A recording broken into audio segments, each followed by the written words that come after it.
Welcome to part 2 of the caramel apples video. Now we get to coat our bare naked little apples with some caramel color. So first I mixed up some clay that was the color of caramel.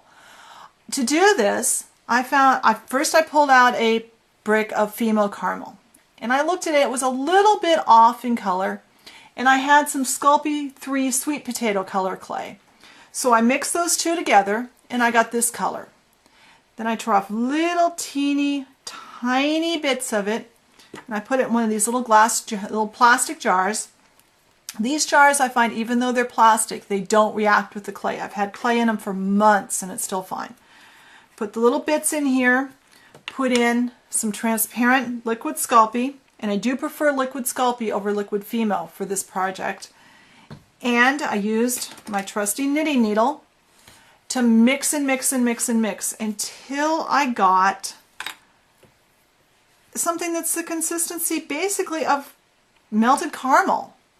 It's sticky and loose, and it works just like caramel does. So to do this, we need to very carefully pick up our apples, and we are going to dip them in the caramel and run them around just like you would if you were doing real caramel on real apples. And take your time and get them evenly coated, and coat all your apples you're going to do. Don't do too many at a time though, because I find that as this caramel sits on the apple, it kind of runs off. And so you need to bake them pretty quickly after you coat them in caramel. So get them nicely coated, stand them on, and this is one of the few times you'll actually see me bake on a glass tray. I got caramel all over. Because for this it doesn't matter if it gets shiny on the bottom because it's a caramel apple.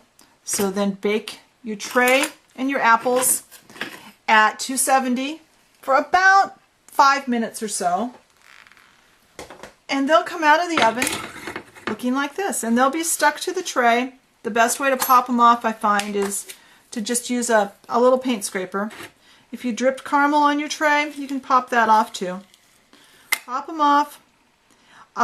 If you want to, you can coat just the caramel part with some Sculpey gloss glaze. That's optional.